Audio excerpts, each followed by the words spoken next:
પુરાણો અનુસાર કલિયુગ સાથે જ દુનિયાનો અંત આવશે. કળિયુગમાં પૃથ્વી પર અન્ય યુગ કરતાં અધર્મ અને પાપ વધુ વધશે. શાસ્ત્રોમાં કહેવામાં આવ્યું છે કે ભવિષ્યમાં પૃથ્વી પર કળિયુગ આનાથી પણ વધુ ખતરનાક હશે.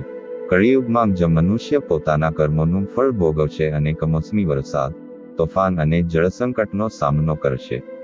ચાલો જાણીએ કળિયુગ વિશે પુરાણોમાં શું ભવિષ્યવાણી કરવામાં આવી છે. ભગવાન કૃષ્ણે ગીતામાં કહ્યું છે કે પૃથ્વી પર 4 યુગો આવશે: સતયુગ, ત્રેતાયુગ, દ્વાપરયુગ અને કલિયુગ. સતયુગમાં પૃથ્વી પર ધર્મનું વર્ચસ્વ હતું. ત્રેતાયુગમાં ધર્મની સાથે અધર્મ પણ વ્યવહારમાં આવ્યો. દ્વાપરયુગમાં અધર્મ અને પાપે પૃથ્વી પર પોતાનું સ્થાન બનાવ્યું. અત્યારે કળિયુગમાં પૃથ્વી પર ધર્મ કરતાં પાપ વધુ છે. ગીતામાં એવું પણ કહેવામાં આવ્યું છે કે જ્યારે પણ પૃથ્વી પર પાપ વધશે ત્યારે ભગવાન અવશ્ય પૃથ્વીનું ભલું કરવા આવશે. ગીતામાં 4,32,000 વર્ષના કળિયુગનું વર્ણન કરવામાં આવ્યું છે, જ્યારે અત્યાર સુધી કળિયુગના માત્ર 5,122 વર્ષ જ પૂરા થયા છે. કળિયુગના આ થોડા વર્ષોમાં એવું લાગે છે કે પાપ ચરમસીમાએ છે, પરંતુ ભીષણ કળિયુગમાં પૃથ્વી પર એસિડનો વરસાદ થશે, જેના કારણે છોડ અને પ્રાણીઓ મૃત્યુ પામશે અને માણસો પોતાની ભૂખ સંતોષવા એકબીજાને ખાઈ જશે. પૈસાનું મહત્વ વધશે અને ધરતી પરથી ધર્મ, દયા અને માનવતાનો સંપૂર્ણ અંત આવશે. પારિવારિક સંબંધો નામના જ રહેશે. વેદોનું ખોટું અર્થઘટન થશે. બાળકો તેમના માતા પિતાની સેવા કરશે નહીં.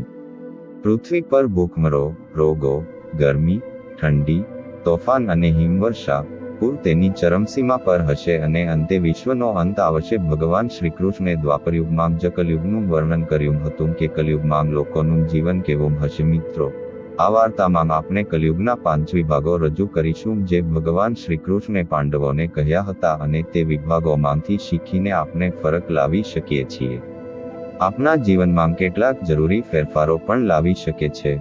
ભગવાન શ્રી કૃષ્ણએ પાંડવોને કલયુગના આ 5 કડવા સત્યો કહ્યા હતા, જ્યારે પાંડવો જુગારમાં બધું હારીને જંગલમાં જઈ રહ્યા હતા.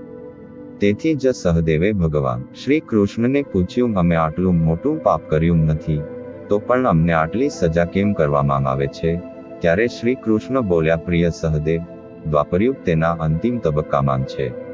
આ બધું જે થઈ રહ્યું છે તે આવનાર કલિયુગની અસર છે.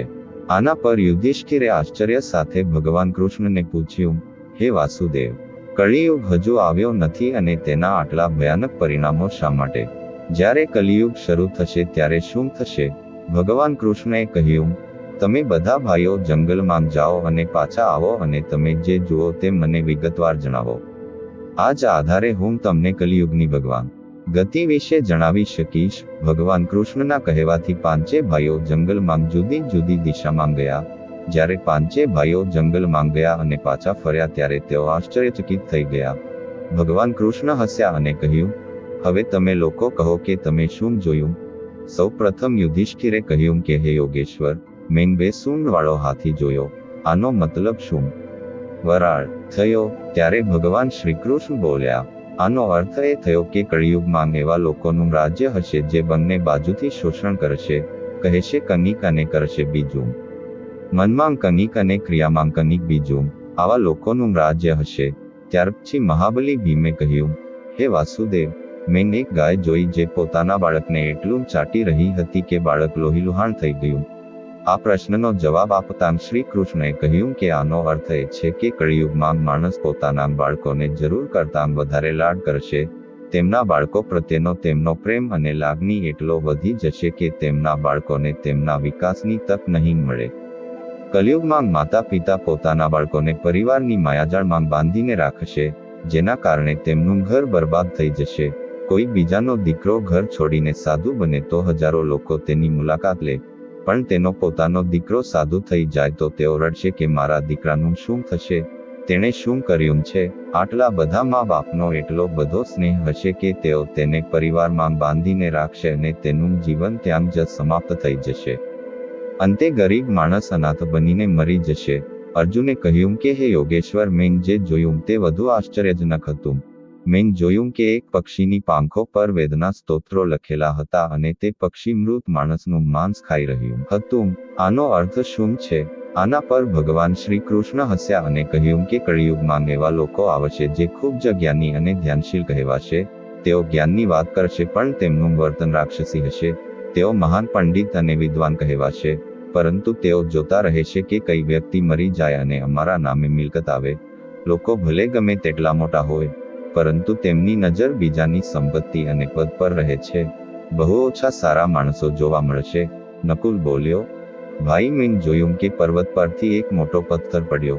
મોટા મોટા વૃક્ષો પણ તેને રોકી શક્યા નહીં, પણ એક નાનકડા છોડને સ્પર્શતાની સાથે જ પથ્થર ત્યાં સ્થિર થઈ ગયો. તેનો અર્થ સમજાવતા ભગવાન શ્રી કૃષ્ણે કહ્યું, કળિયુગમાં માણસની બુદ્ધિ નબળી પડી જશે અને તેનું જીવન બરબાદ થઈ જશે, અને શક્તિના રૂપમાં પૈસા અને મોટા વૃક્ષો તે પતનને અટકાવી શકશે નહીં, પરંતુ હરિ નામનો એક નાનો છોડ માનવ જીવનના પતનને અટકાવશે. આથી કળિયુગમાં હરિનું નામ જ મોક્ષ અને મુક્તિનો માર્ગ બની રહેશે. અંતે સહદેવે કહ્યું, હે મધુસૂદન, મેં જોયું કે 7 કૂવા હતા અને આસપાસના કૂવામાં પાણી છે, પણ વચ્ચેનો કૂવો ખાલી છે. વચ્ચેનો કૂવો ઊંડો છે છતાં પાણી નથી. આ કેવી રીતે થઈ શકે છે અને તેનો અર્થ શું છે? આના પર ભગવાન શ્રી કૃષ્ણે કહ્યું, કળિયુગમાં અમીર લોકો સત્તાના લોભમાં, છોકરા છોકરીના લગ્નમાં, નાના મોટા તહેવારોમાં ખૂબ પૈસા ખર્ચે છે, પરંતુ જો તેઓ કોઈને ભૂખ્યો જોશે તો કોઈ તેમને મદદ કરવામાં રસ લેશે નહીં. તેમના પોતાના સંબંધી ભૂખે મરી જશે, છતાં તે લોકો તેને જોતા રહેશે. બીજી તરફ તેઓ મોજ મસ્તી, દારૂ પીવા, માંસાહાર, સુંદરતા, યુવાની અને વ્યસન મુક્તિ પાછળ પૈસા ખર્ચશે, પણ કોઈના બે આંસુ લૂછવામાં કોઈને રસ નહીં હોય.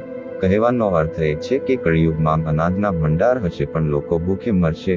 પરંતુ જે લોકો આવી આદતોથી દૂર રહે છે તેમના પર કળિયુગની નહીં પણ ભગવાનની અસર થશે. કળિયુગમાં એકમાત્ર ભક્તિ જ હશે જે બધા દુઃખનો નાશ કરશે. તો મિત્રો, આ કળિયુગના 5 સત્ય છે જે ભગવાન કૃષ્ણએ પાંડવોને કહ્યા હતા, અને આજે આપણે આ બધું આપણી આસપાસ જોઈ રહ્યા છીએ. આવા જ ધાર્મિક વિડીયો જોવા માટે ચેનલની સાથે જોડાયેલા રહો. હવે મળીશું આગળના વિડીયોમાં. ત્યાં સુધી બધા બોલો રાધે રાધે.